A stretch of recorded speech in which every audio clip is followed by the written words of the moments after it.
और आपको क्या करना है, पैरों को ऐसे ही रखना है और कुर्सी को आगे की तरफ पुश करना है।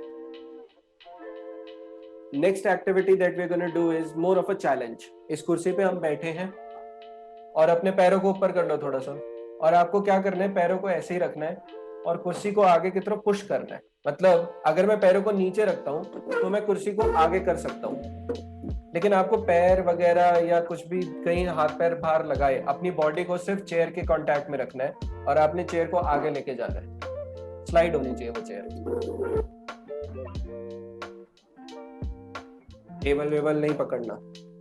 So your body should be only in contact with the chair, nothing else. हाँ जी अर्नब, क्या कह रहे हो? सर मेरा तो हो रहा है। हो रहा है?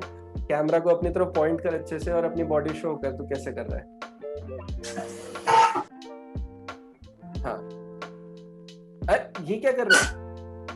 तुमको आगे लेके जाना है, चेयर को स्लाइड करना है, जैसे नॉर्मली आराम से स्लाइड करते हैं ना, वो स्लाइड करना है तुम्हें।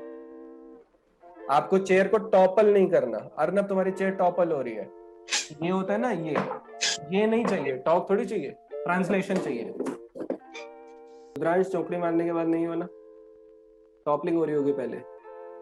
हाँ सर, वो थोड़ा बहुत नहीं हुआ था सर, वो कैंसिल आउट हो रही थी पहले, आगे जाके फिर मैं पीछे आता पीछे। तभी मैंने तेरे को बोला था कि कांटेक्ट चेंज नहीं करना, सिस्टम को नहीं चेंज करना। तुम आगे अगर जा रहे हो वापस आओ अपनी पोजीशन पे। आना है सर। हाँ, तो तुम्हें अपनी रिलेटिव पोजीशन चेंज नहीं करनी, क्योंकि आगे जाने का कुछ मतलब है, वो मैं बताऊंगा अभी।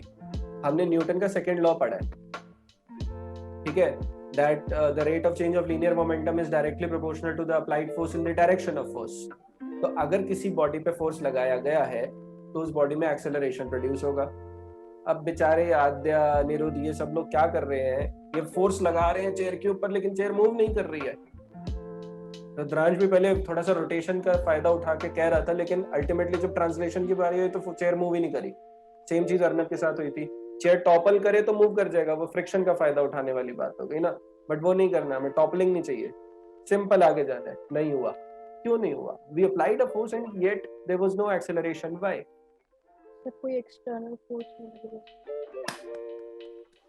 बढ़िया। न्यूटन का जो सेकंड लॉ है वो क्या कहता है? अब सुनना लॉ ध्यान से, रिपीट करते हैं विद दैट कीवर्ड। एक वर्ड छोड़ा था मैंने, ठीक है, वो वर्ड क्या है? वो external force. The rate of change of linear momentum is directly proportional to the applied and balanced external force in the direction of force. Now, मैंने तुमको क्या बोला? मैंने तुम पे एक रिस्ट्रिक्शन डाल दी सर कि पैर नीचे सपोर्ट नहीं लेना, पैरों से सपोर्ट नहीं लेना, दीवारों पे हाथ वाथ नहीं लगाना। yes. तो जो कांटेक्ट था वो खाली तुम्हारी बॉडी और चेयर के बीच में था। So you and the chair together becomes what? A system. You together become a system.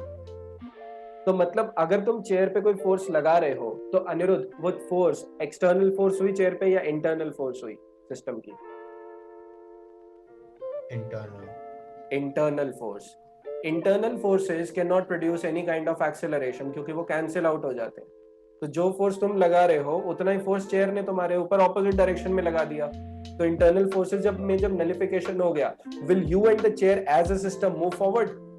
No, you won't move forward. लेकिन अगर कोई पीछे से आए और तुम्हारी चेयर को धक्का मार दे, तब वो चेयर मूव कर जाएगी। क्यों? क्योंकि वो सिस्टम से बाहर आ रहा है, वो वाला फोर्स सिस्टम से अलग किसी बॉडी से आ रहा है वो फोर्स। तो वो फोर्स किस टाइप का फोर्स हो जाएगा? External force. And Pratyush, can an external force produce an acceleration? Yes sir.